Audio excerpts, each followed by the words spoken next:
আপনি অন্য রুমে গিয়ে ঘুমান। আপনাকে দেখে আমার অস্বস্তি হচ্ছে। কেন? আজকে আমাদের বিয়ে হলো। আজ থেকে তুমি, সরি, আপনি আমার বিবাহিত স্ত্রী। বিয়ের পর স্বামী স্ত্রীর কাছে আসবে, এটাই তো স্বাভাবিক। আমি এই বিয়ে মানি না, কখনো মানবও না। বয়সে ছোট একটা ছেলে আমার স্বামী, ভাবতেই জঘন্য অনুভূতি হচ্ছে আমার। বেরিয়ে যান আপনি রুম থেকে, নইলে আমি উল্টাপাল্টা কিছু করে বসবো।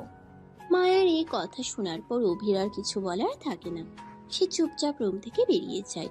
ঘটনা হলো, অভির সাথে মায়ার বিয়ে হওয়ার কথা ছিল না। মায়ার বিয়ে অভির বড় ভাইয়ের সাথে ঠিক হয়েছিল, কিন্তু বিয়ের কার্ড বিলি হয়ে যাওয়ার পর অভির বড় ভাই নেদারল্যান্ডে একটা চাকরি পেয়ে কাউকে না জানিয়ে চলে যায়।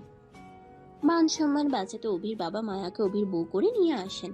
পরদিন সকালবেলা অভি আবার মায়ার খোঁজ নিতে রুমে আসে। মায়া, তুমি এখনো এত গম্ভীর মুখ করে বসে আছো? মনে হচ্ছে ঝড় শুধু তোমার একার উপর দিয়েই যাচ্ছে। অভি, তুমি কি শুরু করেছো? সকালটা শান্তিতে কাটাতে দাও আমাকে। শান্তি? ও, তোমার মতো সুন্দর মনের মানুষের কাছে শান্তি স্বেচ্ছায় ধরা দেওয়ার কথা। বুঝলাম, শান্তি তোমার সাথে আড়ি পেতেছে। উল্টোপাল্টা কথা বলে অভি আসলে মায়াকে হাসাতে চাইছিল, যেন তার মন ভালো হয়ে যায়। কিন্তু তাতে সে খুব একটা সুবিধা করতে পারলো না। তাই অভি বলল, আমি যদি তোমাকে বিলাতি চা বানিয়ে খাওয়াই তাহলে কি তোমার মন ভালো হবে? তোমার চা তুমিই খাও, আর আমাকে বিরক্ত করা বন্ধ করো।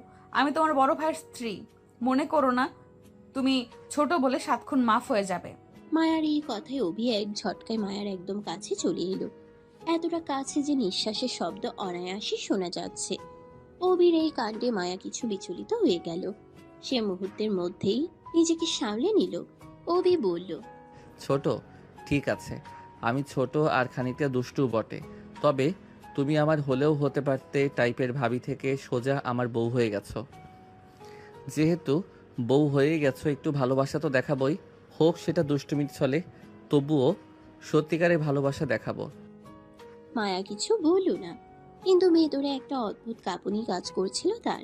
অভি রুম থেকে চলে যাওয়ার পর মায়া নিজের মনে মনেই বলতে লাগলো, আমি কখনো ভাবিনি আমি এমন ভাবে অভির সঙ্গে বিয়ে করব। এটা একেবারেই অন্যায়। আমি নিজের স্বপ্নে অন্য কাউকে ভেবেছিলাম।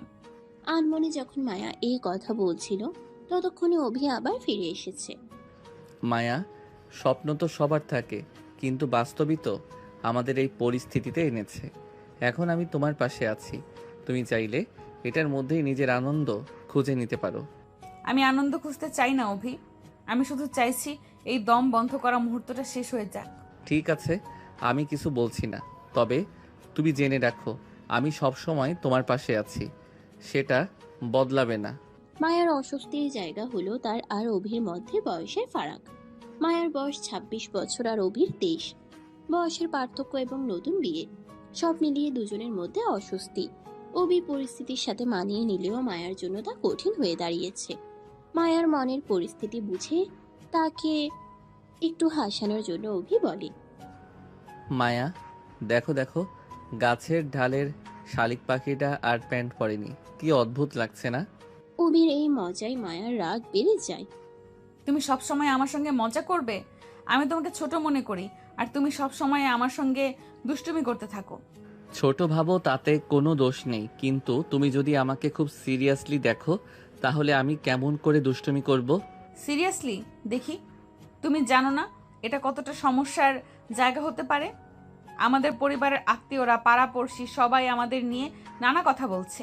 আমি জানি, কিন্তু আমি শুধু তোমাকে ভালো রাখতে চাই, ভালোবাসা দিয়ে আগলে রাখতে চাই মায়া, আর তোমার মুখে হাসি দেখতে চাই, আর বাকি সব সেটা সময় ঠিক করে দেবে। মায়া কিছু বলল না, চোখ নামিয়ে নিল। এক তপ্ত দুপুরে মায়া রান্নাঘরে ব্যস্ত। অভি পেছন থেকে এসে ফিসফিস করে বলল, শোনো, তোমার হাতের রান্না আজ একেবারে প্রেমে পড়ানোর মতো। হঠাৎ অভির আগমনে মায়া হকচকিয়ে উঠে। কি? এমন ভরকে দাও কেন? আমি কাজ করছি, বিরক্ত করো না। না না, সত্যিই বলছি, এই ডাল রান্নার মধ্যে যেন একটা জাদু আছে, মনে হচ্ছে আমি তার প্রেমে পড়ব। অভি, এসব মজা করো না। আমি সত্যি এসব ভালো লাগে না। ঠিক আছে, তুমি চাও না, তবে আমি প্রতিদিন যদি তোমাকে একটু না হাসাই আমার দিনটা ভালো কাটে না। মায়া চোখ নামিয়ে নীরবতা পালন করে। অভি বুঝলো মায়া এখনো তার মজা ভালোভাবে গ্রহণ করতে পারছে না। বিকেলে অভি মাঠে যায় বন্ধুদের সাথে দেখা করতে। সবাই বসে গল্প করছে। হঠাৎ অভির বন্ধু সোহেল এসে হাজির। সোহেল হেসে বলে, বন্ধু অভি, শুনেছি তুই সিনিয়র বউ বিয়ে করেছিস। বাহ, দারুণ সাহস। সিনিয়র বউ বিয়ে করতে কলিজা লাগে বেটা, যেই কলিজা আমার ছাড়া তোদের কারো নেই। তা বটেই, সিনিয়র বউয়ের তো ওজন বেশি হয়। এমন বউ তোর মতো বডি বিল্ডার ছাড়া কেউ সামলাতে পারবে না। তা কেমন কাটলো সিনিয়র বউয়ের সাথে বাসর রাত? বউ নিশ্চয়ই এক্সপিরিয়েন্স, যেহেতু সিনিয়র বলে কথা। সোহেলের এই কথায় বন্ধু মহলে হাসি রোল পড়ে গেল। কিন্তু অভির মাথা গরম হয়ে যায়। সে সোহেলের নাক বরাবর একটা ঘুষি দিয়েই বসবে এমনটা ভেবেও নিজেকে সামলে নিয়ে বলল, বউ সিনিয়র না জুনিয়র, এক্সপেরিয়েন্সড নাকি নন এক্সপেরিয়েন্সড, এসব চিন্তা না করে বরং মেয়েদের সম্মান করতে শেখ। মনে রাখিস, তোর আমার সবার মা ও মেয়ে। চোখের সামনে তাদেরকে কেউ বাজে কথা বললে রাগ ওঠা স্বাভাবিক। অভির কথায় বন্ধু মহলের হাসি বন্ধ হয়ে গেল। অভি আড্ডা থেকে উঠে সোজা বাড়িতে চলে এলো। রাতে হঠাৎ বৃষ্টি নামে, বিদ্যুৎ চলে যায়। মায়া জানালার পাশে বসে আকাশের দিকে তাকিয়ে থাকে। আবছা আলোয় মায়াকে এত মায়াবী আর আদুরে লাগছে। অভির মনে হচ্ছে একটুখানি ছুঁয়ে দিক। আমার মনে হচ্ছে মায়া বিষয়টা ভালোভাবে নেবে না। সে নিজেকে সামলে মায়ার সান্নিধ্যে এসে চুপচাপ মায়ের দিকে তাকিয়ে থাকে।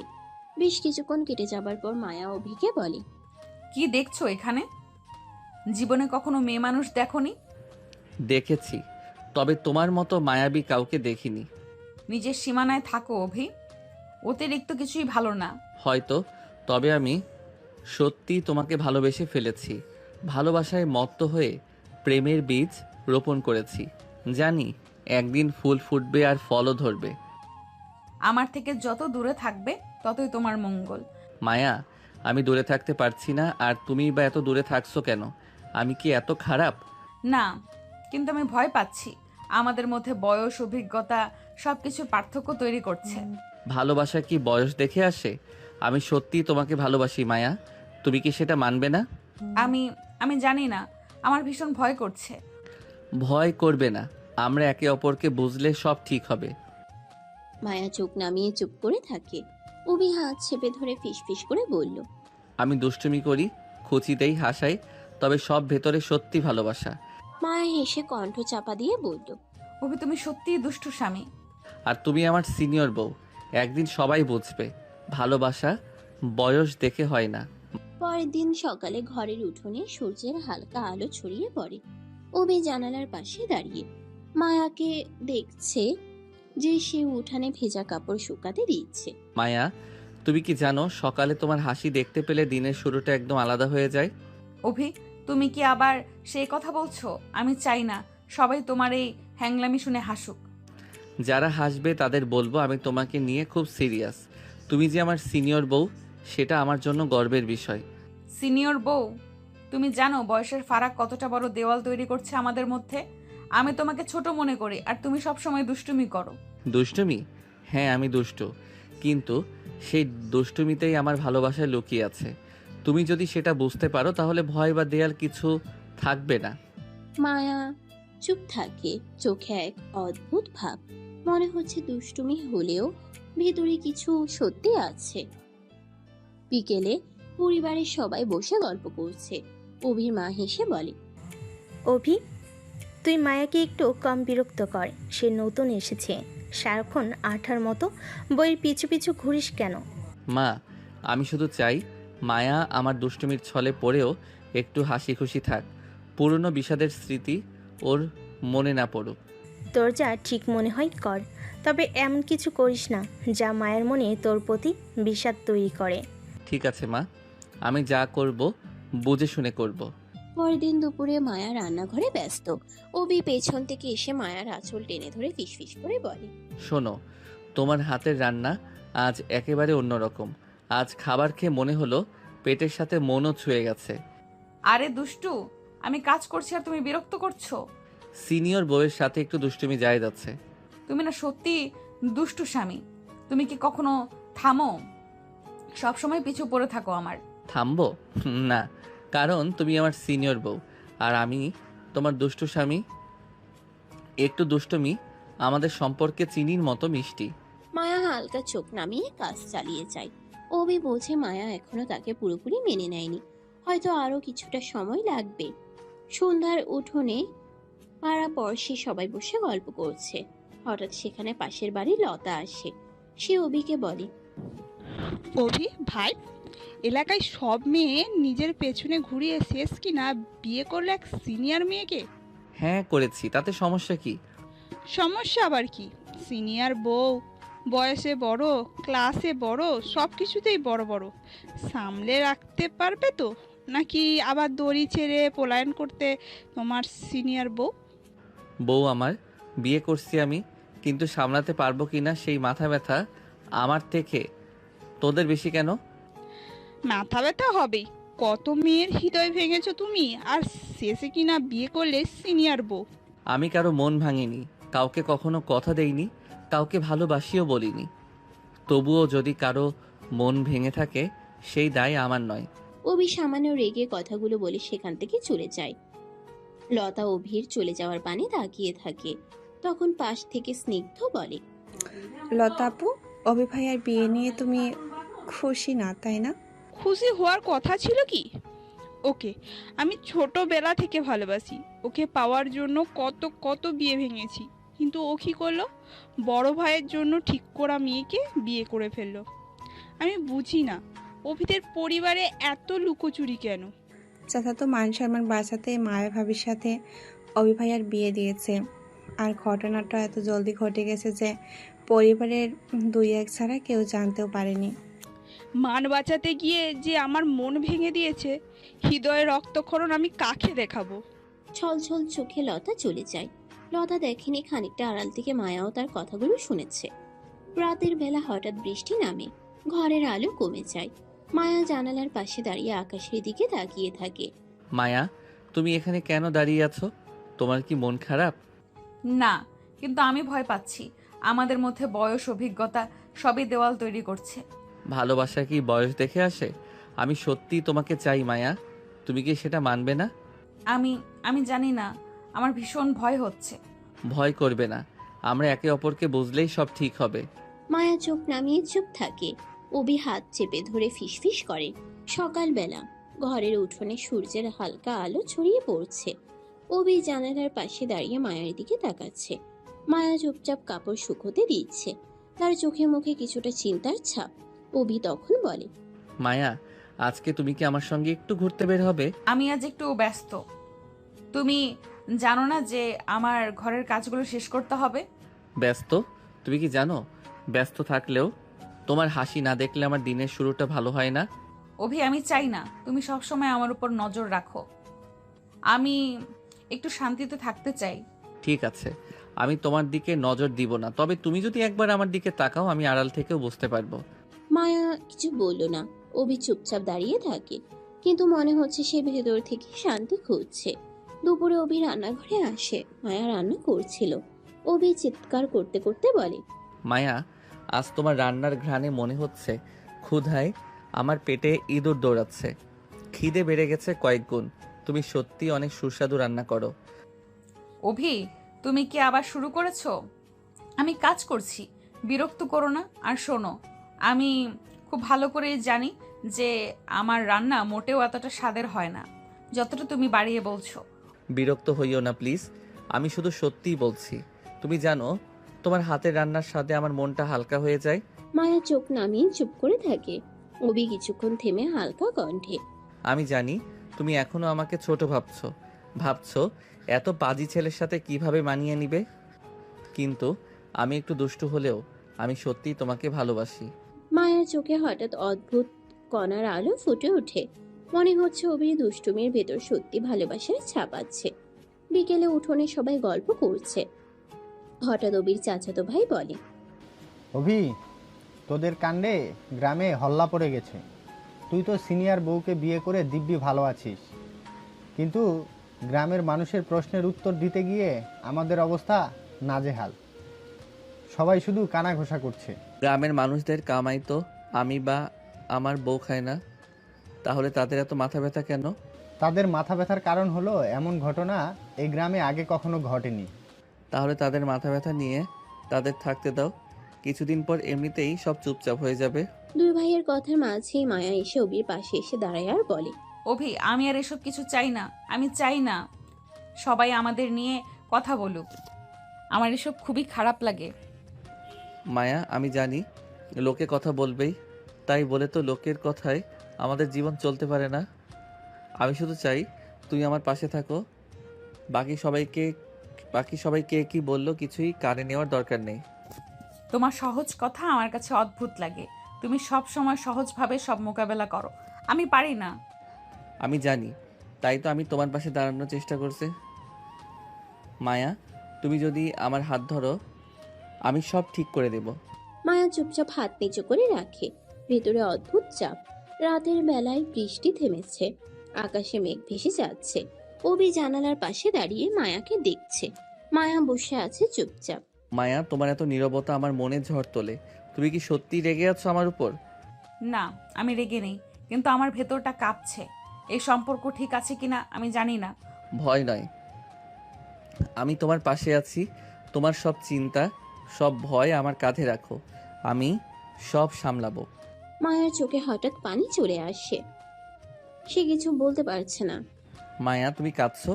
আমি জানি আমি একটু দুষ্টু, একটু অবুঝ, মাঝে মধ্যে বাচ্চামি করে ফেলি, কিন্তু এই দুষ্টুমির ভেতর আমার সব ভালোবাসা লুকিয়ে আছে। আমি চাই তুমি সেটা অনুভব করো। অভি, তুমি সত্যি অনেক ভালো, কিন্তু আমি বুঝছি তোমার মধ্যে সত্যি ভালোবাসা আছে। হ্যাঁ মায়া, তুমি যদি আমার পাশে থাকো সব ঠিক হয়ে যাবে, কোনো ভয় পেতে হবে না। মায়া ধীরে ধীরে মাথা বেঁধে হাত ধরে রাখে। অভি প্রথমবার সত্যিই তাকে সান্ত্বনা দিচ্ছে। মায়া, তুমি কি জানো তোমার নীরবতা আমার একটু ভালো লাগে না। কি হয়েছে? আমি কি আবার দুষ্টুমি করলাম? দুষ্টুমি? তুমি সব সময় দুষ্টুমি করছো অভি। আমি চুপচাপ থাকতে চাই, আর তুমি সব সময় আমার মধ্যে ঢুকে পড়ছো। আমি ঢুকছি না, আমি শুধু চাই তুমি হাসো, কারণ তোমার হাসি ছাড়া আমার দিন অসম্পূর্ণ। মায়া চুপ থাকে। তার ভেতরে এক অদ্ভুত অস্থিরতা কাজ করছে।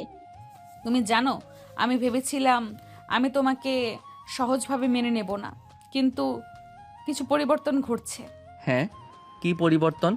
আমি আমার মন ধীরে ধীরে তোমার দিকে টানছে। আমি বুঝতে পারছি না কেন। কারণ আমি সত্যিই ভালোবাসি। তুমি যদি বিশ্বাস করো আমি সব ভয় দূরে সরিয়ে দেব, শুধু আমাকে হাত ধরা। মায়া এক মুহূর্ত দাঁড়িয়ে থাকে। ভেতরে কিছুটা শান্তি। সে ধীরে ধীরে তার হাত অবির হাতে রাখে। পরের দিন সকালে পরিবারের সবাই উঠোনে বসে চা খাচ্ছে। হঠাৎ চাচি হাসতে হাসতে বলে, মায়া, তুমি কি বুঝেছো অভি ছোট হলেও তার ভালোবাসা সত্যি? আমি জানি না, তবে তার দুষ্টুমি মাঝে মাঝে আমাকে হাসায়। মাঝে মধ্যে নয়, আমি সব সময় তোমাকে হাসাতে চাই। আমি শুধু তোমার মুখে হাসি চাই, বাকি সবাই কিছু বললে বলুক, সেটা আমার মাথায় নেওয়ার সময় নেই। তুমি দুষ্টু অভি, তবে আমি হয়তো বুঝতে পারছি তুমি সত্যি আমার পাশে থাকতে চাও।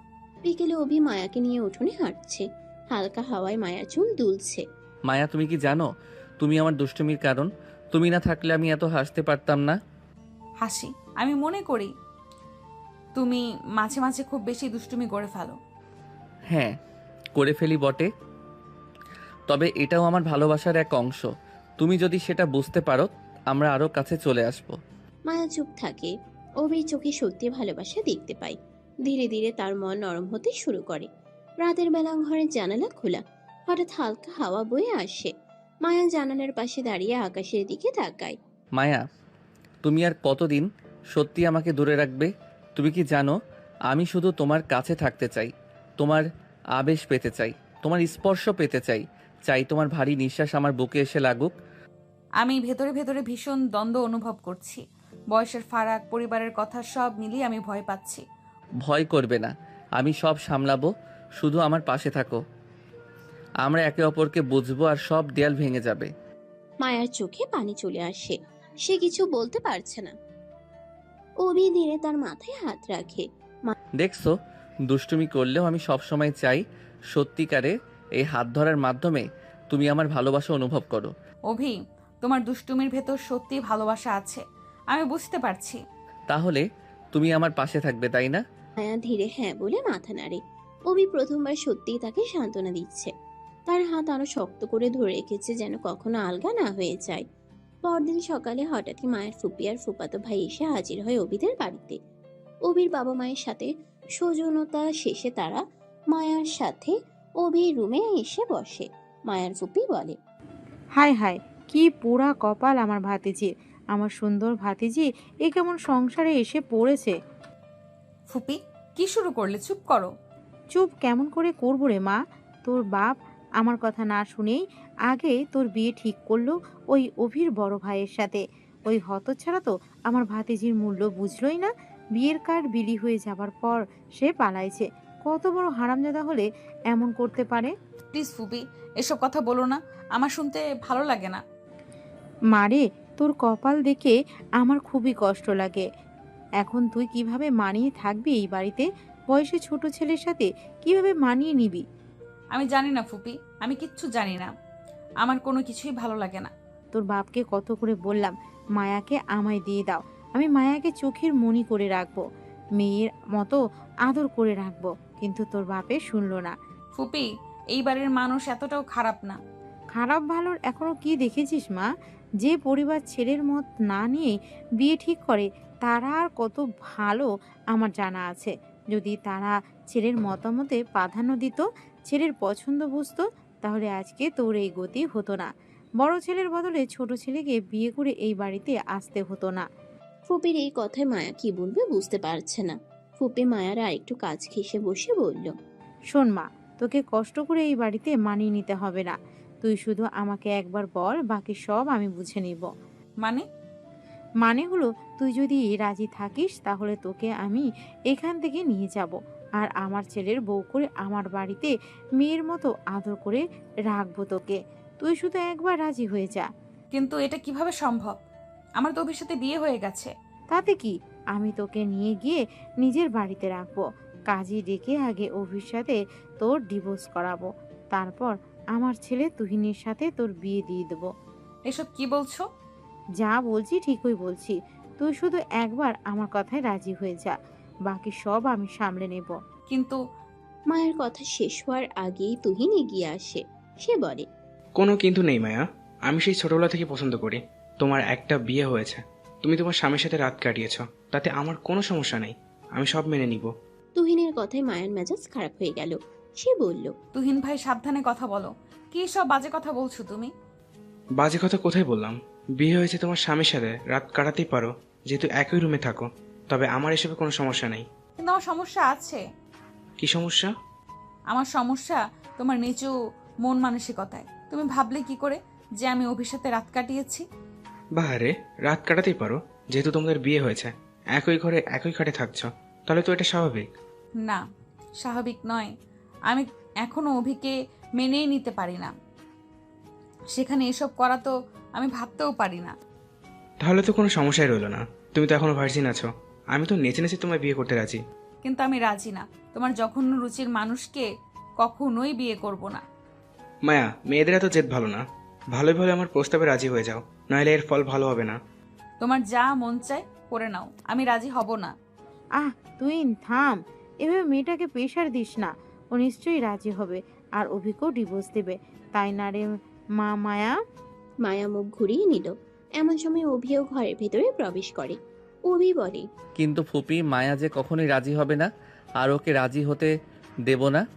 অভির গলার স্বরে ফুপ্পি, তুহিন, মায়া সকলেই চমকে উঠে। মায়া বলে উঠে, অভি তুমি? হ্যাঁ, আমি অনেকক্ষণ এসেছি, দরজার পাশে দাঁড়িয়ে তোমাদের কথা শুনছিলাম। আড়াল থেকে আড়ি পেতে কথা শোনা ম্যানান্ডার্সদের কাজ, তুমি কি সেটা জানো না? জানি ফুপি, কিন্তু আপনি কি জানেন না একজন বিবাহিত মেয়ে ডিভোর্সের ফোর্স করা ম্যানারলেসদের কাজ? মাকে ম্যানারলেস বলাই তুহিন রেগে যায়। সে বলে, মুখ সামলে কথা বলো অভি, তুমি কোন সাহসে আমার মাকে ম্যানারলেস বলছো? ঠিক যেই সাহসে আপনার মা আমার বউকে কুবুদ্ধি দিচ্ছে আমাকে ডিভোর্স দেওয়ার, সেই সাহসে। আর তোমার মতো ক্যারেক্টারলেসের সাথে কথা বলতে আমার বমি আসছে। অভি, এবার অতিরিক্ত হচ্ছে। অতিরিক্ত আপনারা অনেক আগেই করে ফেলেছেন। এবার সম্মানে আমার বাড়ি থেকে বেরিয়ে যান, নইলে আমি আমার ব্যবহার খারাপ করতে বাধ্য হব। মায়া শুধু বোকার মতো পরিস্থিতি দেখছে, কিছু বলতে পারছে না। চূড়ান্ত অপমানিত হয়ে মায়ার ফুপি আর ফুপাতো ভাই অভিদের বাড়ি থেকে চলে যায়। যাওয়ার আগে সে অভিকে বলে যায়, তুমি যা করলে তার ফল তোমাকে ভোগ করতে হবে, মনে রেখো। সকাল বেলায় ঘরের উঠোনে হালকা আলো পড়ে। অভি মায়ার দিকে তাকিয়ে দাঁড়িয়ে আছে। সে হাসি খুঁজছে, কিন্তু মায়া চুপচাপ চোখ নামিয়ে কাপড় মুছছে। মায়া, তুমি কি আজকে হাসছো না? কি হলো, আমি কি কিছু ভুল করেছি? ভুল না, আমি শুধু ভাবছি তুমি হয়তো সব সময় মজা করতে চাও। আমি কি শুধু তোমার বিনোদনের জন্য? কি বলছো মায়া? আমি শুধু তোমার জন্য তোমার হাসি চাই, এটা কি বিনোদন? তুমি আমার ছোট, তুমি আমাকে বুঝবে না।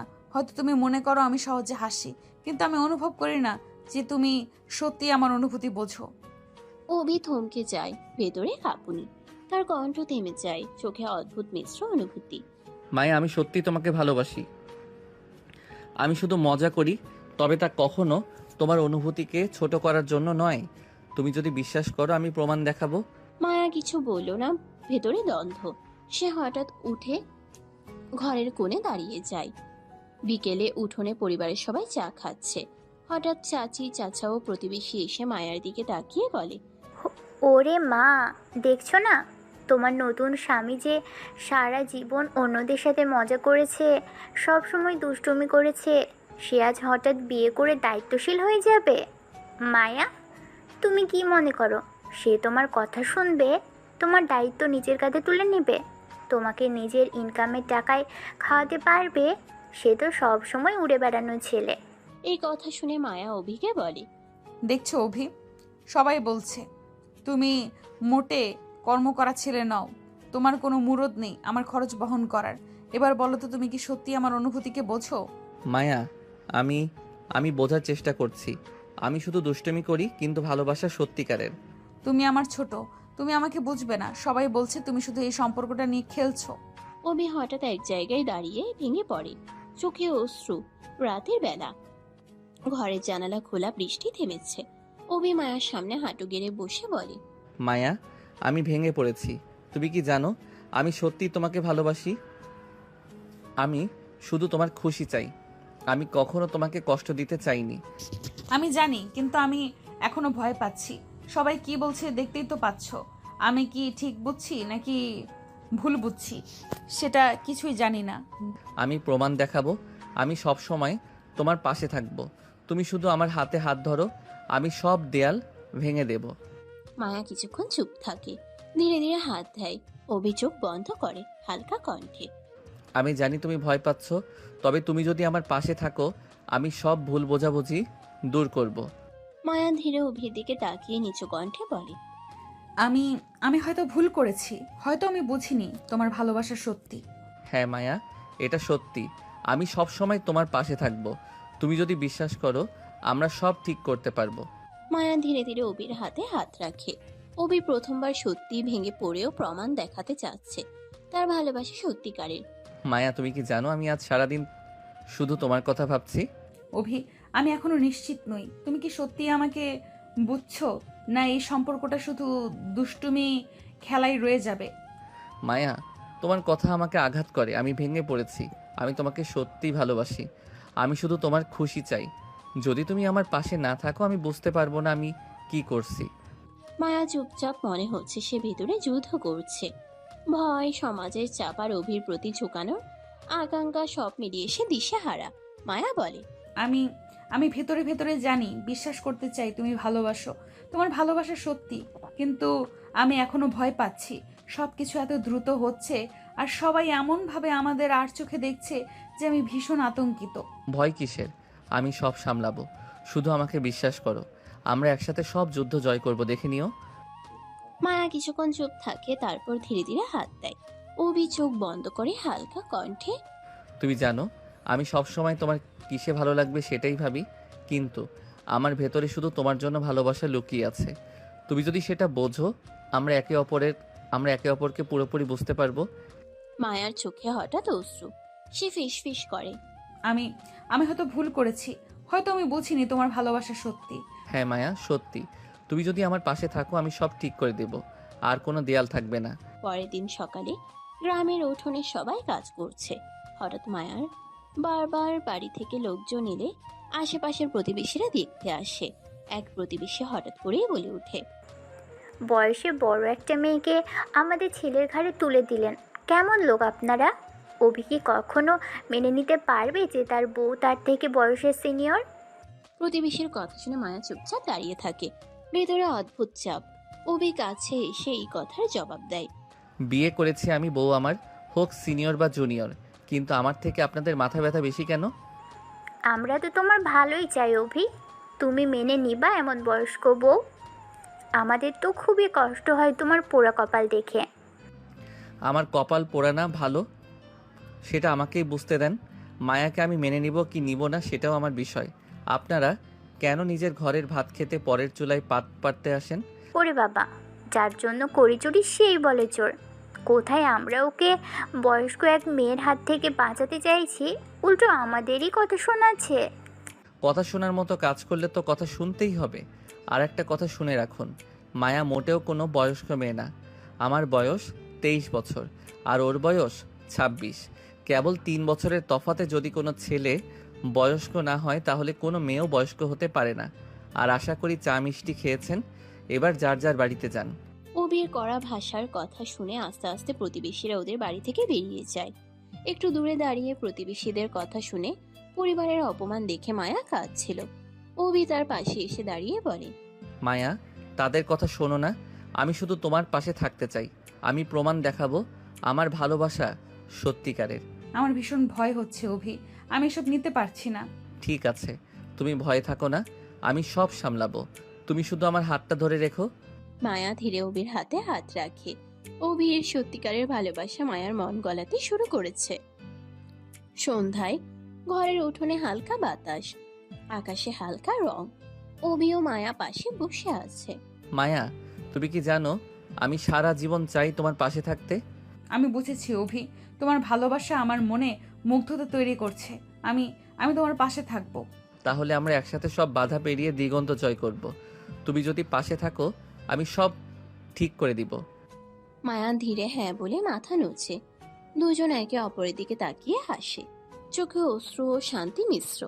অন্যদিকে তুহিন মোটেও বসে থাকার ছেলে না। সে অভির বিষয়ে সব খোঁজ খবর নিলে জানতে পারে যে অভির প্রতিবেশী লতা নামের একটা মেয়ে অভিকে অনেক ভালোবাসে। তুহিন সিদ্ধান্ত নেয় সে লতার সাথে দেখা করবে। তুহিন লতার ফোন নাম্বার জোগাড় করে তাকে ফোন করে। সে বলে, হ্যালো, লতা বলছেন? হ্যাঁ, কিন্তু আপনি কে? আপনি আমাকে চিনবেন না আর আমিও আপনাকে চিনি না, তবে আপনার সাথে আমার জরুরি কথা আছে যার জন্য দেখা করা প্রয়োজন। আপনি আমাকে চেনেন না, আমিও আপনাকে চিনি না, তাহলে কোন সুখে আপনার সাথে দেখা করব শুনি? সুখ না, দুঃখ। দুঃখে দেখা করবেন। কি বলছেন যাতা? যা তা বলছি না, প্লিজ একবার দেখা করুন, সব জানতে পারবেন। আমি অপরিচিত কারোর সাথে কথা বা দেখা করতে স্বাচ্ছন্দ্য বোধ করি না। কিন্তু আমার সাথে আপনার দেখা করতেই হবে। যদি আপনি আপনার প্রিয় মানুষকে ফিরে পেতে চান তাহলে আমার সাহায্য আপনার লাগবেই। মানে কি বলতে চাচ্ছেন? কে আমার প্রিয় মানুষ? অভিকে পেতে চান তো? তাহলে আমার সাথে দেখা করুন। আপনি অভিকে কিভাবে চেনেন আর অভি আমার প্রিয় মানুষ আপনাকে কে বলেছে? এত প্রশ্নের উত্তর তো ম্যাডাম ফোনে দিতে পারবো না, সেই জন্য দেখা করতে হবে। কখন, কোথায় আসতে হবে? আগামীকাল বিকেল 5টায় উজান ব্রিজের পাশে মনোবিলাস নামের একটা রেস্টুরেন্ট আছে, সেখানে চলে আসবেন ঠিক বিকাল 5টায়। সময়টা মনে রাখবেন। কথা শেষ করে তুহিন ফোন কেটে দিল। এদিকে লতা ভাবতে থাকে কে এই লোক, কি চাই তার কাছে, অভির ব্যাপারে কিভাবে জানলো। যাই হোক, পরের দিন বিকেল 5টায় লতা পৌঁছে যায় মনবিলাস রেস্টুরেন্টে। সে রেস্টুরেন্টে ঢুকে দেখতে পায় কোনার টেবিলে একটা সুন্দর দেখতে সানগ্লাস পরা একটা ছেলে বসে চা পান করছে। সে ফোন বের করে গতকাল ফোন আসা নাম্বারে কল করতেই টেবিলে বসে থাকা ছেলেটার মোবাইল বেজে ওঠে। লতা সেদিকে এগিয়ে যায়। লতা বলে, আপনি গতকাল ফোন করেছিলেন? আপনি লতা? জি। বসুন প্লিজ। লতা চুপচাপ সামনে টেবিলে বসে পড়ে। তুহিন ততক্ষণে চোখে সানগ্লাস খুলে ফেলল। তুহিনকে দেখে লতা ছোট্ট মতো একটা ধাক্কা খেলো। এত সুন্দর ছেলে তো অনেকদিন দেখেনি। তুহিনও লতাকে দেখে কিছুটা চমকেছে, কারণ লতা মেয়েটা সুন্দরী বটে। তুহিন বলে, আপনার মতো সুন্দরী মেয়ে সকাল বিকাল চোখের সামনে দেখেও অভি মায়াকে কিভাবে বিয়ে করে ফেললো? আপনি কি ওদের বিয়ে ইতিহাস জানেন না? জানি, অবশ্যই জানি, বরং খুব ভালো করেই জানি। আপনি আসলে কে বলুন তো?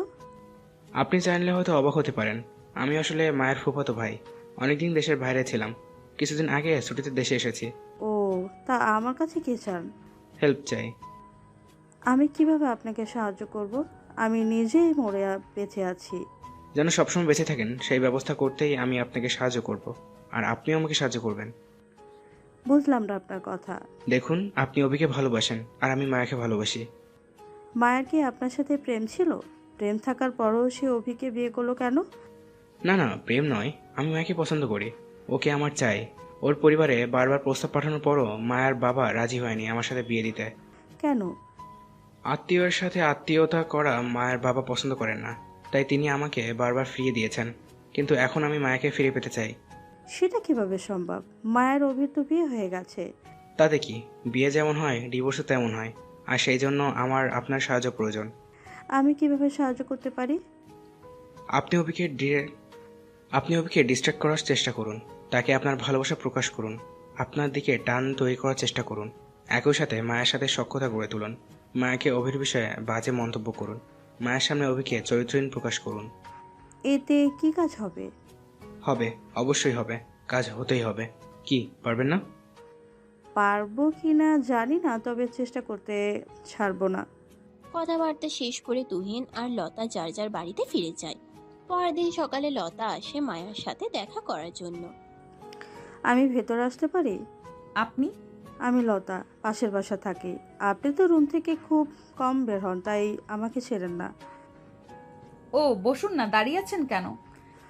ভাবলাম যেহেতু আপনি আমাদের ভাবি হয়েই গেছেন, তাহলে পরিচিত হতে চলেই আসি। পাশাপাশি বাড়ি, অথচ পরিচয় না থাকলে কিভাবে হয় বলুন? হ্যাঁ, তা তো বটেই। আপনি বসুন। আপনি আপনার জন্য খাবার কিছু নিয়ে আসি। আপনি লিকার চা খাবেন নাকি দুধ চা? অভির তো দুধ চা পছন্দ, ওর মতো আমারও দুধ চা পছন্দ। মায়া একটু চমকালো। সে অভিকে চা বানিয়ে দেয় ঠিকই, কিন্তু অভির যে দুধ চা পছন্দ তা সে জানতো না। মায়া রুমের বাইরে গিয়ে চা নাস্তা নিয়ে ফিরে আসে। চা ভালো আছে।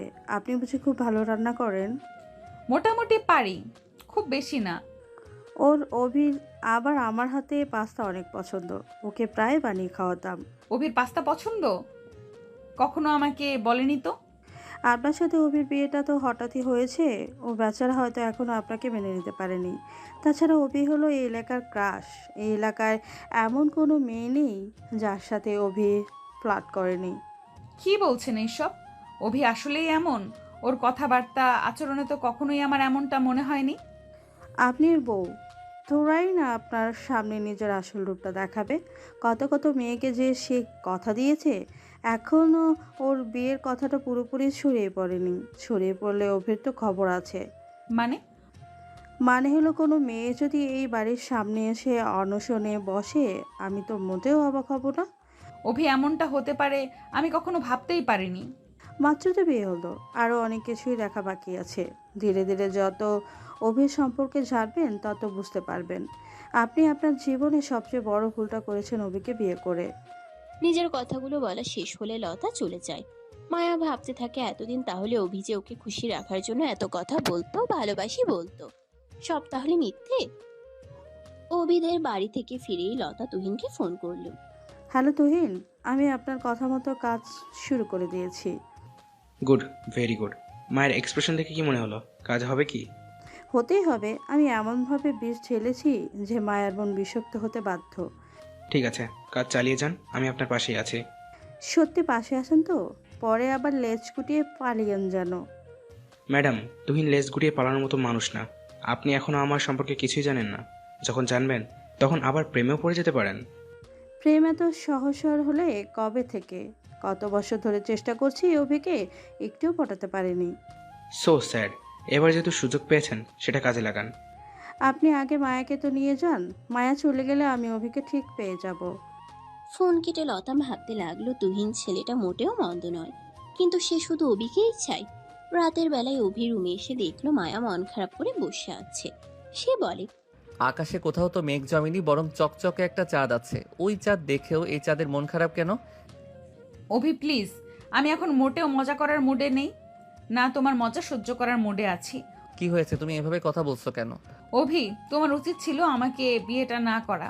হঠাৎ বিয়ে নিয়ে কেন কথা তুলছো? কথা তুলছি কারণ বিয়ে করে তুমি তোমার এনজয়েবল লাইফ হ্যাম্পার করেছো। তোমার শোকে কোনো মেয়ে কবে না জানি সুইসাইড করে বসে। কি যাতা বলছো? আমার জন্য কেউ কেন সুইসাইড করবে? করতেই পারে। তুমি কথা দেবে একজনকে আর বিয়ে করবে আরেকজনকে, তাও আবার সিনিয়র একটা মেয়েকে। তাহলে তো তোমার গার্লফ্রেন্ডরা মাইন্ড করবেই, তাই না? আমার গার্লফ্রেন্ড? আমার আবার গার্লফ্রেন্ড এলো কোথা থেকে? আমি আবার কথাই দিলাম কাকে? তোমার কোনো গার্লফ্রেন্ড নেই? আজ অবধি কোনো মেয়েকে তুমি ভালোবাসি বলনি?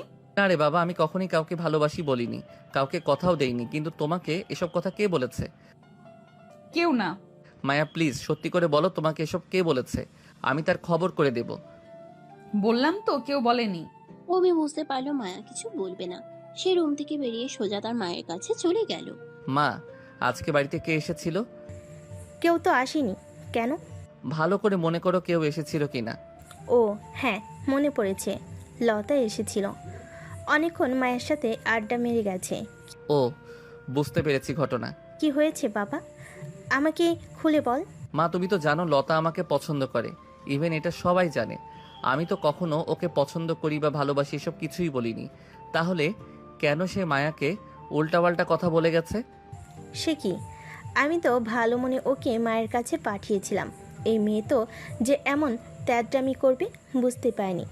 দাঁড়া, কালোকে পেয়ে নিই, আচ্ছা মতো বকে দেব, আর আমাদের বাড়িতে আসা বন্ধ করে দিব।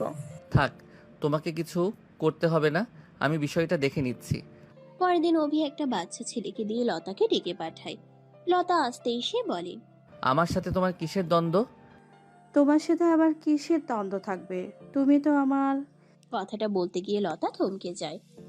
তখন অভি বলে, দেখো লতা, আমার মনে পড়ে না যে আমি এমন কোনো ব্যবহার তোমার সাথে করেছি যাতে তোমার মনে হয় যে আমি তোমাকে পছন্দ করি বা ভালোবাসি। সত্যিই কি তোমার মনে হয় তুমি এমন কিছুই করনি? তুমি যে আমার হাতে বানানো পাস্তা পছন্দ, তোমার চোখে যে আমি নীল শাড়ি পরলে সুন্দর লাগে, আমার পড়াশোনায় কোনো সমস্যা হলেই যে তুমি রাত বিরেতে আমার কাছে আসতে সমাধান করে দেওয়ার জন্য, এগুলোকে একটা মেয়ে তোমার প্রেমে পড়ার জন্য যথেষ্ট না? না, যথেষ্ট নয়। তোমার যদি আমার প্রতি ফিলিংস ছিলই তাহলে আগে কেন বলনি? বলার সুযোগটা পেলাম কোথায়? বলার অনেক সুযোগ ছিল, কিন্তু তার চেয়ে বড় কথা তোমার আমার প্রতি ফিলিংস থাকলেও আমার কখনোই তোমার প্রতি কোনো ফিলিংস আসেনি। কেন তুমি আমার এত প্রশংসা করতে? কেন আমার কাছে ছুটে যেতে? আমরা প্রতিবেশী লতা, ঘুরিয়ে ফিরিয়ে দূরসম্পর্কের আত্মীয় হই, সেই জন্যই যেতাম। তোমার মাও আমাকে ছেলের মতোই ভালোবাসতেন, তাই যেতাম। তোমার বড় ভাই আমার সমবয়সী, বন্ধু সুলভ, তাই যেতাম। কিন্তু এসবের মাঝে ভালোবাসা কোথায় দেখলে? দেখছি, ভালোবাসা দেখছি, আমার বেহায় মন দেখছে। পারিনি নিজেকে আটকাতে। ভেবেছি তুমি হয়তো আমাকে পছন্দ করো। তোমার যখন সময় হবে তখন আমাকে বলবে যে লতা তোমাকে ভালোবাসি। কিন্তু আর বললে না তো, বিয়ে করে ফেললে। চোখের সামনে আমার পছন্দের মানুষ, প্রিয় মানুষ অন্য কারোর সাথে ঘর করছে, অন্য কারোর সাথে বেড শেয়ার করছে। এইসব আমার সহ্য হচ্ছে না, আমি সহ্য করতে পারছি না। সহ্য করতে হবে, যেহেতু আগে কখনো কিছু বলনি তাই সহ্য করতে হবে। তোমার জন্য তো আমি বউ নিয়ে এলাকা ছাড়তে পারবো না, তাই নিজেকে সামলে নাও। আর একটা কথা ভালো করে মাথায় ঢুকিয়ে নাও লতা, তুমি আর কখনো আমার বাড়িতে যাবে না। কখনো না মানে কখনোই না। মায়ার সাথে কোনো ধরনের কথাবার্তা বলারও চেষ্টা করবে না, কথাটা যেন মনে থাকে। অভি চলে যায়। লতা তার চলে যাওয়ার পথে তাকিয়ে থাকে। বুকের ভেতরটা তার হু হু করছে। রাগে দুঃখে শরীর জ্বলে যাচ্ছে তার। বাড়িতে ফিরে এসে তুহিনকে ফোন করে। হ্যালো তুহিন। বলুন লতা, আপনার গলায় এমন সমস্যা কেন? কোনো সমস্যা? অনেক সমস্যা। আপনি যা চাইছেন তো কখনোই সম্ভব নয়। কেন? কারণ অভি রক্ষা কবচের মতো মায়াকে আগলে রেখেছে। কোনো কিছুই ওদের আলাদা করতে পারবে না। অভি দুনিয়া উল্টো পাল্টো হয়ে গেলেও মায়ের হাত কখনো ছাড়বে না। কিন্তু আপনি যে সকালে বললেন কাজ হবে। হতো যদি মায়ার স্বামী অভি না হয়ে অন্য কে হতো। ওটা অভি, সে কখনো নিজের জায়গা ছেড়ে দেয় না, মায়াকেও ছাড়বে না। ওই অভিকে আমি ছাড়বো না। লাভ নেই, তার থেকে বরং নিজেদেরকেই সামলে নেওয়া উচিত। তুহিনের সাথে কথা শেষ করে লতা বিছানায় শুয়ে কান্না করতে থাকে। সকালবেলা ঘরের উঠোনে হালকা আলো। অভি বসে আছে চেয়ারে, হাতে একটা পুরনো নোটবুক। মায়া দূরে রান্নাঘরের পাশে। মায়া, আমি আজকে একটা বড় সিদ্ধান্ত নিয়েছি। আমার স্বপ্ন, আমার কিছু আশা, সব কিছু তোমার জন্য বিসর্জন দিচ্ছি। অভি, তুমি কি বলছো? কেন এমন কিছু করছো? কারণ তুমি আমার কাছে সব। তোমার খুশি ছাড়া আমি সুখী হতে পারি না। আমি চাই তুমি শান্তিতে থাকো, আমি চাই তুমি হাসো। মায়া হঠাৎ থেমে দাঁড়িয়ে যায়, ভিতরে এক অদ্ভুত চাপ। অভি, তুমি কি সত্যি সবকিছু ত্যাগ করেছো? তুমি কি বলছো এটা কত বড় সিদ্ধান্ত? হ্যাঁ আমি জানি, কিন্তু তুমি যদি পাশে না থাকো সব মূল্যহীন মনে হবে। আমি শুধু চাই তুমি আমার পাশে থাকো। মায়ার চোখে অশ্রু, সে চুপচাপ দাঁড়িয়ে আছে। বিকেল বেলা ঘরে মায়া আর অভি একসাথে বসে আছে। আমি বুঝতে পারছি তুমি সত্যিই আমাকে ভালোবাসো। আমি কখনো ভাবিনি কেউ এমন ভাবে আমার জন্য সব বিসর্জন দেবে। হ্যাঁ মায়া, আমি জানি এটা সহজ নয়, তবে যদি তুমি পাশে থাকো আমি সব ঠিক করে দেব। আমাদের ভালোবাসায় যত সব বাধার দেয়াল আছে সব ভেঙে দিতে পারবে। মায়া প্রথমবার সত্যি অনুভব করে ভালোবাসা শুধু শব্দ নয়, এটা আত্মত্যাগ। পরের দিন সকালে পরিবারের সবাই একসাথে নাস্তা করছিল, তখন চাচি হেসে, মায়া, তুমি কি দেখেছো অভি সত্যি তোমাকে আগলে রেখে তোমার পাশে থাকার আপ্রাণ চেষ্টা করছে। সে সব কিছু তোমার জন্য করছে। হ্যাঁ, আমি বুঝতে পারছি সে সত্যিই আমাকে ভালোবাসে। তোমরা দুজন এভাবেই সারা জীবন কাছাকাছি পাশাপাশি থেকো। জীবনের ঝড় আসবে, সেই ঝড় কাটিয়ে জীবনের পথগুলো আমাদের পাড়ি দিতে হয়। সকল ঝড় ঝাপটা সয়ে নিয়ে স্বামী স্ত্রী একে অপরের পাশে থাকতে হয়। স্বামী স্ত্রীর বন্ধন আল্লাহর তৈরি একটি বন্ধন। এই বন্ধনকে কখনোই অবহেলা অসম্মান করতে নেই, তাহলে আল্লাহ নারাজ হন। চাচি, আমি চেষ্টা করব অভিকে মেনে নিতে। আমার শুধু একটু সময় প্রয়োজন। যেহেতু তোমাদের সম্পর্কটা হঠাৎই হয়ে গেছে, কোনো আয়োজন ছাড়াই, আবার তোমরা একে অপরকে বোঝার সময়টুকুও পাওনি, সেহেতু একটু সময় লাগবেই। তবে আমার বিশ্বাস তোমরা একদিন খুব ভালো থাকবে, একে অপরের পরিপূরক হবে। চাচির কথায় মায়া কিছু বলে না। ততক্ষণে সেখানে অভি চলে এসেছে। সে বলে, আপনি চিন্তা করবেন না চাচি, আমি সব সময় মায়ার পাশে ছায়ার মতো আছি, আর আমি সব সময় থাকব। পরিবারের সবাই দেখে ধীরে ধীরে তারা তাদের সম্পর্কে শান্তি অনুভব করছে। সন্ধ্যায় বৃষ্টি থেমেছে, আকাশে মৃদু আলো। মায়া ও অভি একসাথে চা খাচ্ছে। চায়ের কাপ নামিয়ে মায়া বলে, অভি, আমি তোমাকে হারাতে চাই না। আমি চাই তুমি সব সময় পাশে থাকো। মায়া, আমি কখনো তোমাকে ছাড়বো না। তুমি যদি পাশে থাকো সব ভালোবাসা সত্যি হয়ে যাবে, আমাদের সুন্দর একটা সংসার হবে। মায়া ধীরে ধীরে মাথা নিচু করে, চোখে অশ্রু। অভি তার হাত শক্ত করে ধরে। দুজন একে অপরের দিকে তাকিয়ে হাসে, মন শান্তি আর ভালোবাসায় ভরে। রাতের বেলা অভি মায়া পাশে বসে ঘরের জানালা দিয়ে পূর্ণিমার চাঁদ দেখছে। মায়া তখন বলে, অভি, তুমি কি সত্যি আর ঢাকা যাবে না? না, আর ঢাকায় যাব না। জেলা শহরের কলেজ থেকেই মাস্টার্স করব, তারপর একটা ব্যবসা শুরু করব, আর সব সময় তোমার কাছাকাছি থাকব। তুমি আমার জন্য এত ভালো ক্যারিয়ার ছেড়ে দিবে? দেব, কারণ আমি তোমার জন্য সব করতে পারি। আমি আজ ভাবছি তুমি আমার জন্য কত বড় ত্যাগ করছো। আমি কখনো সত্যিই বুঝিনি তুমি আমার পাশে এভাবে থাকবে। মায়া, আমি সব সময় বলেছি তুমি ছাড়া আমার সুখ অসম্পূর্ণ। তুমি যদি পাশে থাকো আমি সব কিছু করতে পারি। মায়া হাত ধরে অভির দিকে তাকায়। আমি চাই না তুমি কখনো হারিয়ে যাও বা আমাকে ভুল বোঝো। আমি চাই সব সময় আমার পাশে থাকো অভি। আমি তোমাকে সত্যিই ভালোবাসতে শুরু করেছি। সত্যি মায়া, তুমি জানো না আমি আজ কত আনন্দিত। তোমার ভালোবাসা আমাকে ধন্য করেছে। মনে হচ্ছে আমি আনন্দে পাগল হয়ে যাব। মনে হচ্ছে ওই চাঁদটা আমি হাতে পেয়ে গেছি। আমি সব সময় তোমার পাশে থাকবো মায়া, সব সময়, সারা জীবন। জীবনের প্রতিটা মুহূর্ত তুমি হাত বাড়ালেই আমাকে পাবে। মায়া হেসে কণ্ঠ চাপা দিয়ে চোখে পানি, হৃদয় আনন্দে ভরে। পরদিন সকালে অভির মা আসে মায়ার কাছে। মায়া মা, কি করছো? কিছু না আম্মু, এই কাপড় গোছাচ্ছি। মায়া, তুমি শুধু আমাদের ছেলের বউ নও, তুমি আমাদের মেয়ে। আমি জানি আমার আর অভির বিয়েটা আমি জানি তোমার আর অভির বিয়েটা একটা কাকতালীয় ঘটনা, কিন্তু কাকতালীয় হলেও ঘটনাটা যেহেতু ঘটে গেছে আর অভিও তোমাকে মন থেকে মেনে নিয়েছে, আমি চাই তোমরা দুজন সুখে থাকো, ভালো থাকো। আসলে মা হওয়ার কথা ছিল একজনের, বউ হয়ে গেছি আরেকজনের বউ। সিনিয়র হয়ে জুনিয়রকে বিয়ে করতে হয়েছে। আমার মনটা মানিয়ে নিতে একটু সময় নিচ্ছে। তবে আমি শুধু এইটুকু বলতে পারি যে আমি চেষ্টা করছি। আমার বড় ছেলে যা করেছে তাতে লজ্জায় আমার তোমার সামনে মুখ দেখানোর উপায় নেই। এমন শিক্ষা আমি আমার ছেলেদের দিইনি, কিন্তু আমার বড় ছেলে আমার শিক্ষার মান রাখেনি। ওকে আর কখনোই আমি এই বাড়িতে ফিরতে দেব না। যে ছেলের মা বাবা সম্মান পরিবারের সম্মানের চেয়ে ক্যারিয়ার বড়, সেই ছেলেকে আমি আর কখনোই আমার বাড়ির ত্রিসীমানায় আসতে দেব না। তোমার শ্বশুর আব্বুকে বলবো সব সম্পত্তি অভির নামে লিখে দিতে, যেন আর কখনোই আমার তেদর বড় এই বাড়িতে পা রাখার সাহস না পাই। যে ছেলে নিজের মা বাবার সম্মানের চিন্তা নেই, সে ছেলে মা বাবার সম্পত্তি পাবারও কোনো অধিকার নেই। মায়া কি বলবে বুঝে পায় না। আবার অভির মা বলেন, দেখো মায়া, আমার অভি সবসময় সব পরিস্থিতিতে তোমার পাশে থাকবে। তোমাকে ভালো রাখার জন্য সে সব কিছু করছে। তুমি আমাদের উপর বিশ্বাস রাখো। আমার অভি কখনো তোমার সাথে কোনো অন্যায় হতে দেবে না, আর সে নিজেও কোনো অন্যায় করবে না। অভির মা কথাগুলো বলে চলে গেলেন। মায়া তার চলে যাওয়ার পানে তাকিয়ে থাকে। মায়ার অদ্ভুত লাগে মাঝে মধ্যে যে এত ভালো একটা পরিবার, দুটি ছেলের জন্ম, একজন অনেক ভালো তো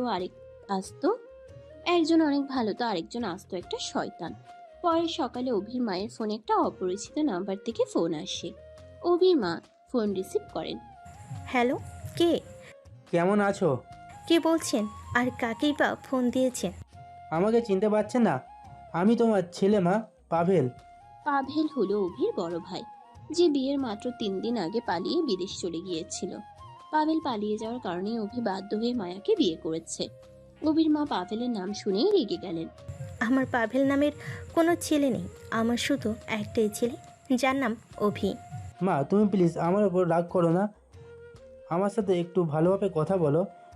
আমি অপরিচিত কারোর সাথে কথা বলি না। আমি তোমার সন্তান, তোমার বড় ছেলে পাভেল। বললাম তো, আমার পাভেল নামে কোনো ছেলে নেই, আমার একটাই ছেলে অভি।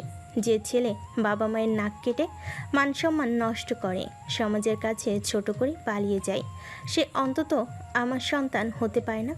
পিঠ দেখিয়ে পালিয়ে যাওয়ার শিক্ষা আমি অন্তত আমার সন্তানদের দিইনি। মা প্লিজ একটু বোঝার চেষ্টা করো, আমার কাছে আর কোনো উপায় ছিল না। এত ভালো অফার হাতছাড়া করলে আমার ক্যারিয়ার নষ্ট হয়ে যেত। আর তোর জন্য যে আমার ছোট ছেলের জীবন নষ্ট হলো, তার বেলায় আমার ছোট্ট ছেলেটা বাবা মায়ের সম্মানের কথা ভেবে নিজে থেকে 3 বছরের বড় মেয়েকে বিয়ে করতে বাধ্য হলো। সিনিয়র বউ নিয়ে আমার ছেলেটাকে সংসার করতে হচ্ছে। দুজনের মধ্যে বয়সের যেমন ফারাক, মনের ঠিক ততটাই ফারাক।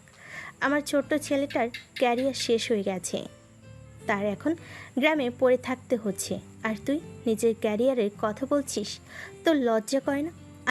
আমাকে মাফ করে দাও মা, আমি ভুল করেছি তোমাদের কষ্ট দিয়ে।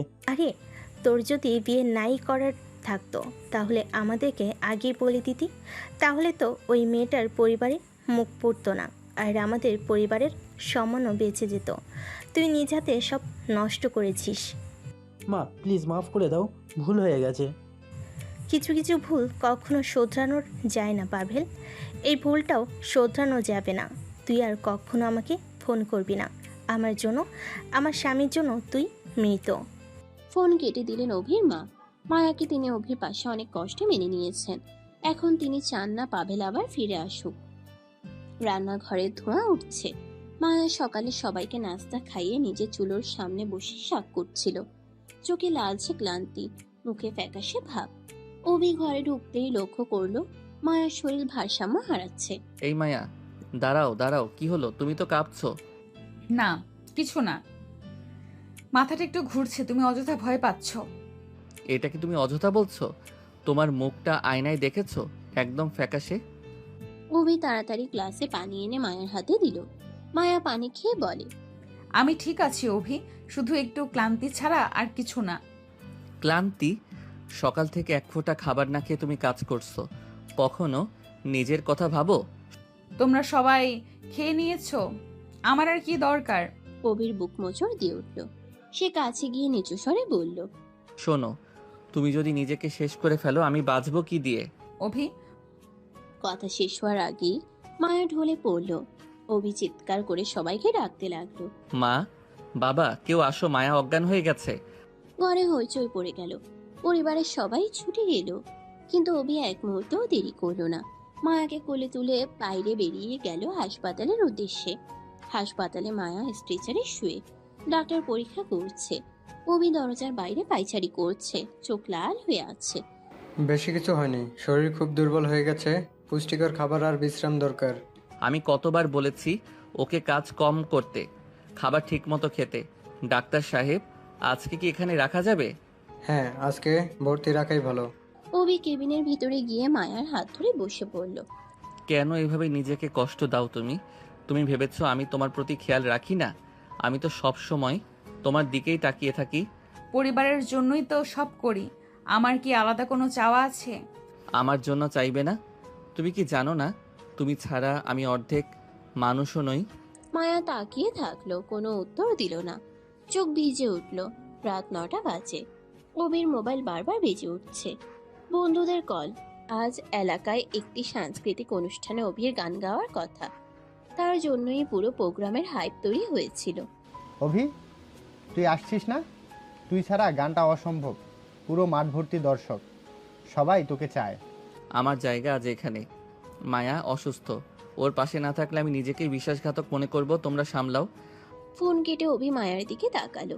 আমার স্বপ্ন পরেও পূরণ হতে পারে, কিন্তু মায়া তুমি একটাই। মায়া আধো ঘুমে চোখ খুলল। অবিকে বসে থাকতে দেখে অবাক হলো। তুমি অনুষ্ঠানে গেলে না কেন? আমি জানি এটা তোমার স্বপ্ন। স্বপ্ন তো পরে ধরা দিবে, কিন্তু তুমি যদি না থাকো স্বপ্নকে কে দেখে? মায়ার চোখ ভিজে উঠল। তুমি কেন এত ভালো অভি? আমি সব সময় ভেবেছি তুমি শুধু দুষ্টুমি করো, আমাকে বিরক্ত করো, অথচ আজ তোমার ভেতরের মানুষকে দেখলাম। আমি ভুল ছিলাম। ভুল শুদ্ধ যাই হোক, আমি সব সময় তোমার হব। হাসপাতালে রাত নিস্তব্ধ। করিডোরের আলো ম্লান। অভি চেয়ারে বসে মায়ের হাত ধরে মাথা টেবিলে রেখে ঘুমিয়ে পড়েছে। মায়া উঠে বসে তার কপালে হাত রাখলো। তুমি আমার ছোট নও অভি, তুমি আমার ভরসা। আমি তোমাকে হারাতে চাই না। আমি আছি মায়া, সব সময়। মায়ের চোখ থেকে টুক করে অশ্রু গড়িয়ে পড়লো অভির হাতে। পরে সকাল, ডাক্তার এসে দেখে বলল, রোগীর অবস্থা অনেকটা ভালো, শুধু বিশ্রাম দরকার। কয়েকদিন বিশেষ যত্ন নিলে সব ঠিক হয়ে যাবে। চিন্তা করবেন না ডাক্তার সাহেব, আমি নিজেই দেখব। মায়া অভির দিকে তাকালো, এমন দৃষ্টিতে যেটা আগে কখনো দেয়নি। মমতা, কৃতজ্ঞতা আর অজানা টান। অভি, ধন্যবাদ। ধন্যবাদ নয়, তোমার হাসি আমার পুরস্কার। হাসপাতাল থেকে ছাড়ার সময় অভি মায়ার হাত ধরে হাঁটছিল। মায়া হঠাৎ থেমে গেল। শোনো অভি, আমি জানি সমাজ কি বলবে, পরিবার কি ভাববে, কিন্তু আমি আর তোমাকে হারাতে চাই না। মায়া, তুমি তুমি আমার দুষ্টু স্বামী, কিন্তু আমার জীবনের সবচেয়ে বড় আশ্রয় তুমি। এই কথা শুনে আমি হাজার স্বপ্ন ছেড়ে দিতে রাজি। তারা দুজনেই হাসপাতালের দরজা পেরিয়ে নতুন আলোর পথে পা রাখলো। এক মিষ্টি বিকেলে হঠাৎ করে তুহিন তার পরিবার নিয়ে লতাদের বাড়িতে হাজির। লতা আর তার পরিবার খানিকটা চমকে গেছে হঠাৎ আসা মেহমান দেখে। লতার পরিবার মেহমান আপ্যায়নে ব্যস্ত হয়ে যায়। তুহিনের বাবা লতার বাবাকে বলে, ভাই সাহেব, ব্যস্ত হবেন না। আমি বুঝতে পারছি যে আমরা হঠাৎ এসে আপনাদেরকে বিপদে ফেলছি, কিন্তু বিশ্বাস করুন এটা ছাড়া আর আমাদের কোনো উপায় ছিল না। অনেকটা ছেলের জোড়াজুড়িতে আমরা হঠাৎ চলে এলাম। সমস্যা নেই ভাই সাহেব, মেহমান হলো নিয়ামত, আপনারা আসাতে আমরা খুশি হয়েছি। ভাই সাহেব, আমি সোজা কথার মানুষ, তাই সোজাসুজি বলি। আমাদের ছেলে তুহিন সৌদি আরব থাকে, মোটামুটি ভালোই কামায়। অনেক দিন ধরেই আমরা ছেলের জন্য একটা লক্ষ্মীমন্ত্র মেয়ে খুঁজছিলাম। ছেলেই আপনাদের মেয়ে লতার কথা বলল। আমরা একটু লতাকে দেখতে চাই। নিশ্চয়ই দোয়া দিবেন, আমি এখনই সব ব্যবস্থা করছি। আপনারা চা নাস্তা খান, আমি ভেতর থেকে আসছি। লতার বাবা উঠে চলে গেলেন ঘরের ভেতরে। লতার মা লতাকে রেডি করানোর চেষ্টা করছে। লতার মা বলে, মা আমার কথা শোন, বাড়ি বয়ে যদি কেউ চলে আসে তাকে কিভাবে ফেরাবো আমরা, তুই বল। চলে যখন এসেছে একবার তাদের সামনে যা। আমি কারো সামনে বসবো না, আমার এসব ভালো লাগে না। মেয়ে মানুষ হয়ে জন্মালে অনেক কিছুই মনের বিরুদ্ধে মেনে নিতে হয়। আমি মানতে পারবো না। আর তোমাদেরই বা আমাকে বিদায় করার এত তাড়া কেন? তারা নয়, ওরা বাড়িতে চলে এসেছে, সেজন্যই না তোকে তৈরি হতে বলছি। নইলে এতদিন কি কেউ তোকে দেখতে আসতে পেরেছে? কারো সামনে বসতে বলেছি তোকে? এমন সময় লতার বাবা ঘরে ঢুকলেন। তিনি বললেন, কি ব্যাপার লতার মা, মেয়েকে তাড়াতাড়ি তৈরি করো। লতা অসহায় দৃষ্টিতে বাবার দিকে তাকায়। মারে এমন করিস না, ঘরে বই আসা মেহমানকে তো অপমান করতে পারি না। আর কেউ দেখতে এলে বিয়ে হয়ে যায় না, বিয়ে হয় লাখ কথায়। তুই আপাতত ওদের সামনে বসে আমার মান বাঁচা। লতার আর কিছু বলার থাকে না। সে বাবার কথায় চুপচাপ তৈরি হয়ে তুহিনের পরিবারের সামনে বসে। ইনশাল্লাহ মেয়ে আপনাদের চাঁদের টুকরা ভাই সাহেব, আমার বেশ পছন্দ। কি বলো তুহিনের মা? তুহিনের মা অর্থাৎ মায়ার ফুপি এই সম্বন্ধে খুব একটা খুশি না। সে মায়াকে ছেলের বউ করতে চেয়েছিলেন, ছেলেকেও সেভাবেই ম্যানেজ করেছিলেন। কিন্তু শেষ মুহূর্তে দাবার চাল পাল্টে গেল। মুখ গোচর করে বললেন, হ্যাঁ, ভালোই দেখতে। কথাবার্তার এক পর্যায়ে তুহিন আর লতাকে আলাদা কথা বলতে দেওয়া হয়। লতা ভেতরে ভেতরে ফুঁসছে। এটা কি হলো? এমন তো হওয়ার কথা ছিল না। কথা ছিল না, কিন্তু হয়ে গেছে। দেখুন, আমার আর বেশি দিন ছুটি নেই, আর মায়াকেও আর পাওয়া হবে না, সেটা আপনি বলেছেন। তাই ভাবলাম আপনাকে বিয়ে করে নেই। কেন কেন মনে হলো আমাকে বিয়ে করতে হবে? এই প্রশ্নের সঠিক উত্তর আমার জানা নেই, তবে মনে হয়েছে আপনি হলে মন্দ নয়। কাজটা মোটেও ভালো হলো না। খুবই ভালো হলো। অভির শ্বশুরবাড়ি যেথায় আপনার শ্বশুরবাড়ি সেটাই হয়ে যাবে, আর মায়ের শ্বশুরবাড়ি যেথায় আমার শ্বশুরবাড়ি সেটাই হয়ে যাবে। একদম খাপে খাপ। বিষয়টা এতটা সহজ নয়। আমি এই বিয়েতে রাজি না। কেন? আমার মধ্যে কম কি আছে? আমি জানি না, আমার কিছু ভালো লাগছে না। দেখুন, অতীত নিয়ে পড়ে থেকে আসলে কোনো লাভ নেই। তার থেকে নতুন সূচনা করা যাক। আমি শুধু আপনাকে এতটা নিশ্চিত করতে পারি যে আপনাকে ভালো রাখার সকল চেষ্টা আমি করব। অভিযোগ করার সুযোগ দেব না। প্লিজ রাজি হয়ে যান। কিন্তু কোনো কিন্তু নয়। দুটো ভাঙা মন একসাথে হলে আবার জোড়া লেগে যাবে, এটাই সবার মঙ্গল। লতার আর কিছু বলার থাকে না। তুহিন তার হাত ধরে আশ্বাস দেয়। লতা তা বিশ্বাস করে। খুবই কাকতালীয় লতা আর তুহিনের বিয়ে ঠিক হয়ে যায়। আর এক সপ্তাহের মধ্যে তারিখ পড়ে যায়। সকালবেলা গ্রামের উঠোনে রোদ ঝলমল করছে।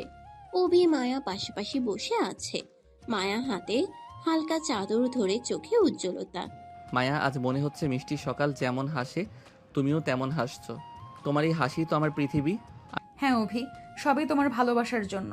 আমি আজ বুঝতে পারছি আমাদের সব ভুল বুঝাবুঝি এখন দূর হয়ে গেছে। আমি সবসময় তোমার পাশে থাকব। আমরা একে অপরকে সম্পূর্ণভাবে ভালোবাসবো। আর কোনো শক্তি কখনো আমাদের আলাদা করতে পারবে না। আমরা হব একে অন্যের পরিপূরক।